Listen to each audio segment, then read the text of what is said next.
Once upon a time, there was a beautiful princess who lived in a magical castle in a glorious kingdom by the sea.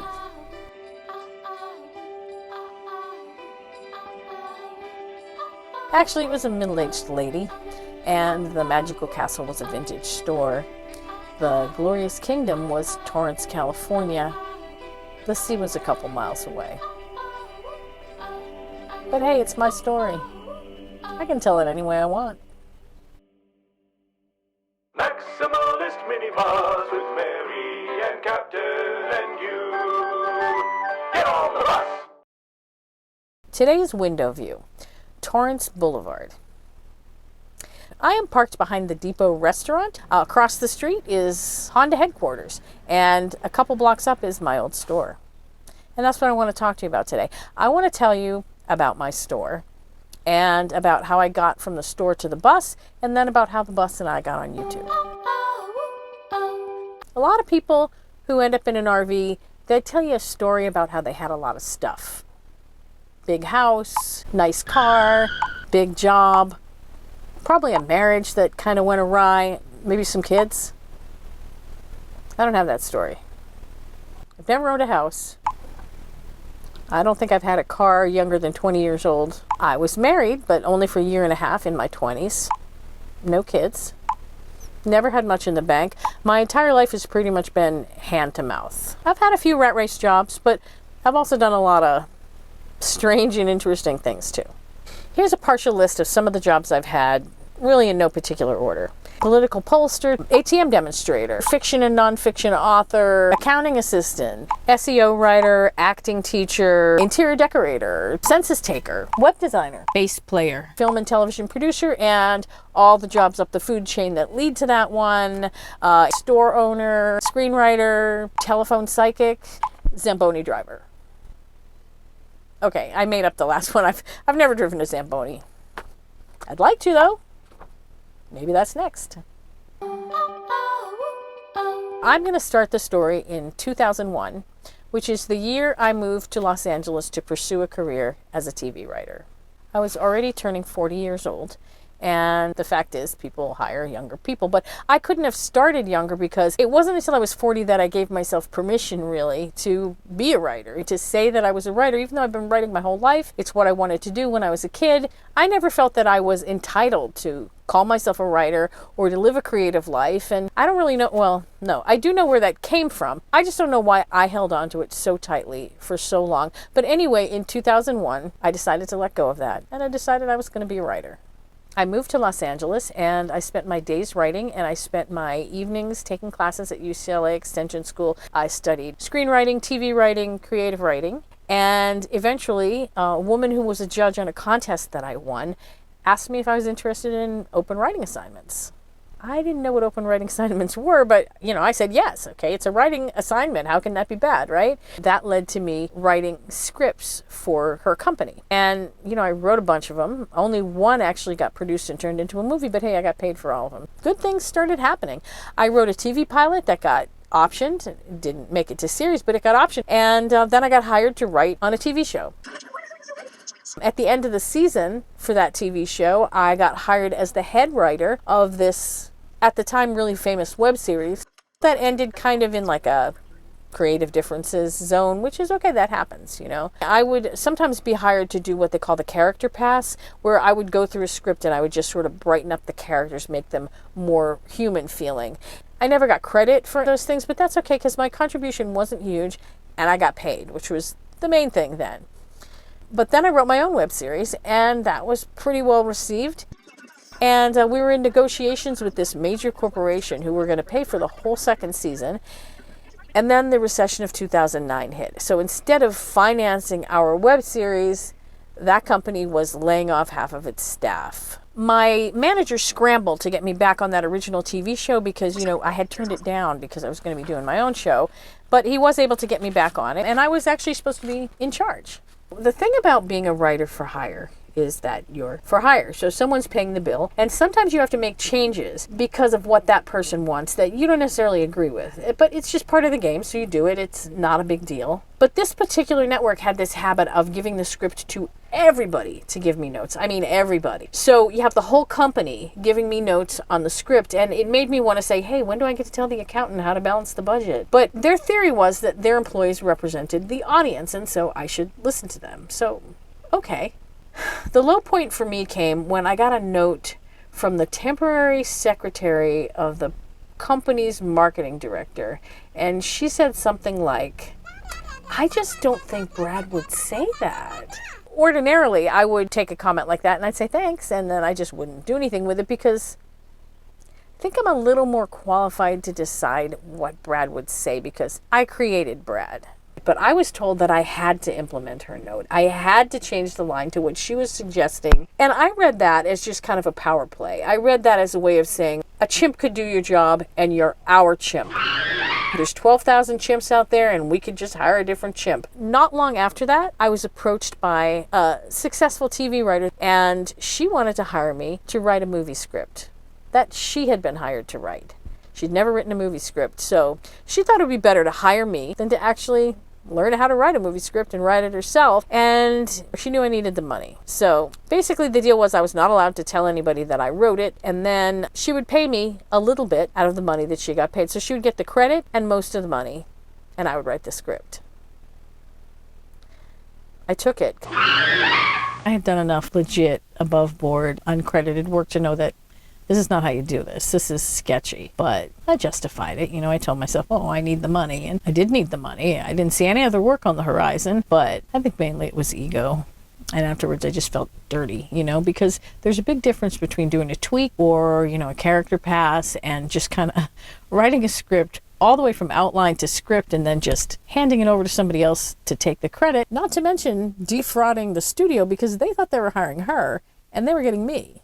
I had waited so long in my life to do this. I went to Hollywood with all this idealism, and then I'm just watching that idealism just get smashed like a pumpkin. And the fact is I'm the one that was smashing it because all I had to do to preserve that idealism is just to say no. But I didn't say no. Those people at the network, they made me a chimp the first time. This time, I signed up for it. Not long after that, a friend of mine said, gosh, you must be so happy. You're living your dream, writing for TV. And I just remember thinking, happy. I haven't felt that one in a while. I'm not really sure I remember what it feels like. That's when I opened the first store.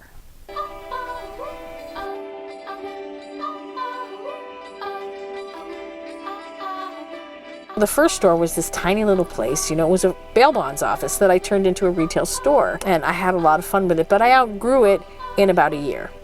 And I ended up moving up the street into my magical castle. I named the store Cracked Vessel Vintage, which comes from a Bible quote about God being able to use even the cracked vessel. And I meant it as like a way of embracing imperfection because perfectionism was something I was really struggling with at the time. But it also fit because, I'm selling vintage and antique items, and things like this are rarely going to be perfect because they've just been through so much. The building itself was a former muffler shop, or at least the back of it was a muffler shop. The front had been a hair salon. The building was built in, I think, 1949 by a couple that wanted to work together. He was a mechanic. She was a hairdresser. The main store had these two 12-foot long roll-up doors. You put them up and it felt like you were rolling up the walls. And then it also had this 20-foot high beamed ceiling. Amazing. Tucked up in the rafters was this little tiny loft, like really small. I'm 5 feet tall and I could barely stand up in it, but that's where I lived. Although really I mostly just slept there because the whole store was my living room. Plus, I mostly just worked nonstop anyway. At first, I started out just in the muffler shop, but then I expanded into the hair salon, and then eventually, I rented this 2,000 square foot warehouse. And that was the beginning of the end. I loved my store. I really did. It wasn't the stuff. I loved the building, but it wasn't the building. It was the whole thing. It was the whole package. You know, I loved decorating it. I loved shopping for it. I loved selling people things that made them happy. I loved the customers. I loved the location. I loved being part of the community, the center of the community in a lot of ways, you know, because where it was located, it was kind of like right in the middle of things. There were times I felt like it was everything I've ever wanted. And there were times I felt like it was drowning me. I'm a person who doesn't have an off switch. I don't even have like a slow down switch, you know, so pretty soon the store had eaten my life. There were a lot of things that I loved doing before I had the store, like scuba diving. I mean, scuba diving was like church to me. And the entire time I had the store, I didn't go in the water once. I still haven't been in the water since then. And travel. I never went any further than Long Beach because I had to be in the store every single day. I almost completely stopped sleeping. Now, I would have been happy to just give it up entirely, but the body doesn't work that way. So I made some mistakes, some really bad decisions out of both inexperience and also exhaustion. You know, the biggest one of those being probably growing too fast. All of a sudden I had this bottom line that was so huge, I was just constantly struggling just to keep the expenses met. So there was absolutely no time for things that gave me spiritual or even physical sustenance. Made a brick and made a stone. You hold my life and everything I've known. When I decided to close the store, it wasn't something I landed on lightly, believe me. For all the rest within your bones, glass and mortar windows to your soul. I really thought that I would grow old in that store. You know, I thought So long. I couldn't imagine ever doing anything else. I thought that at some point I would even buy the building, and then when I was too old to climb the stairs to the loft, I'd sell the business. Yeah, I didn't let go easy. There was no bus in the original plan. The original plan was my friends had bought this farm in upstate New York, and they invited me to come and convert a 2-car garage on their property into a tiny house. And that sounded like an interesting next chapter, but then it turned out they were not really sure if they were going to stay there. So I didn't want to get all invested in something that was on their property. Plus, I wasn't convinced that the East Coast was where I was meant to be.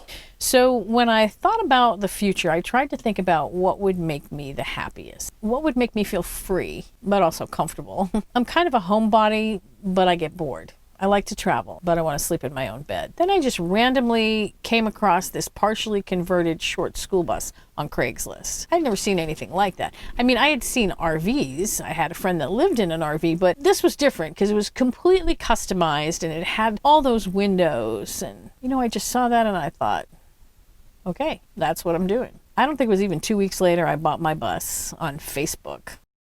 I named the bus Buster at first because it was a Lewis bus, and I thought Buster Lewis kind of sounded like a prize fighter. But I changed it to Max when I started to get more serious about YouTube because it just was an extra name kicking around that was creating some confusion. I knew from the beginning that I wanted antiques in my bus, but I had never seen a conversion with antiques, you know, not on scoolie.net or YouTube. I just hadn't seen it anywhere. So I just kind of had to trust that it was going to work. And it worked. That's one of the reasons I love to show off the bus, because I feel like I'm saying to people, yeah, you can do whatever you want with this thing, which I think is the biggest advantage of a schoolie.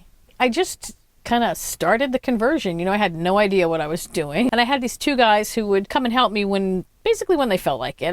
I wasn't paying that much, so I couldn't really like demand reliability. So there came a point when I was like Cinderella. You know, I had to try to keep the bus from turning into a pumpkin because Jasmine, who owns Jazz It Up Dance Studio, which is in there now, she was ready to move in, and I still had all this stuff in there, plus all this stuff at the warehouse. So I had a pretty tight timeline for getting the bus ready. The last night I had the store, before I turned the keys over to Jasmine, I had emptied the place out, and I just opened up one of those big doors and I drove the bus right in. So I spent my last night in my old life sleeping inside my new life, which was inside my old life. Ooh. So in the morning, I just rolled up the door. I backed out the bus. And then when I rolled that big garage door down for the last time, I was ready.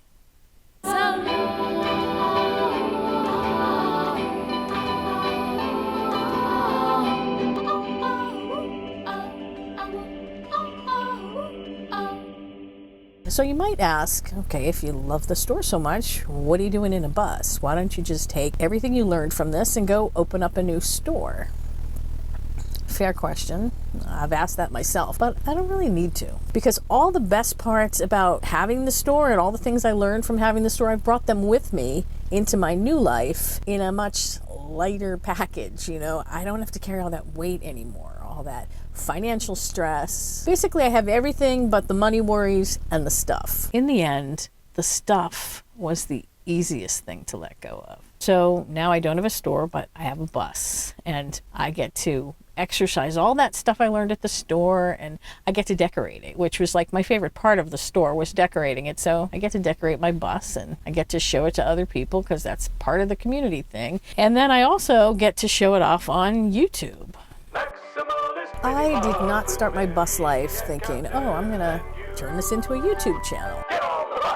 No, and if you told me 2 years ago that I would actually have a YouTube channel, I would have thought you were crazy, because I didn't even like to look at a still photo of myself. I still don't unless I took it, because I know what angles to use and you don't. Yeah, if you're my Facebook friend and I've untagged myself from your photos, I apologize. It's not you.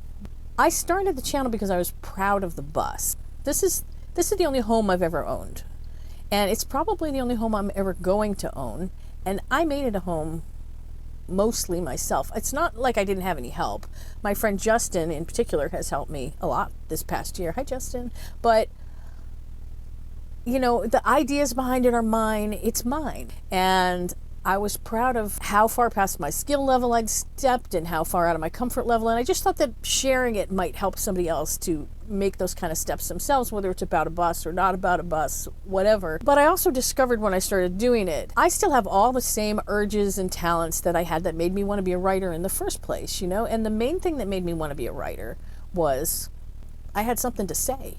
On YouTube, I say all the things that I ever wanted to say, and they come out of my own mouth, which I did not think I would like that part at all, but as it turns out, I am apparently kind of a ham.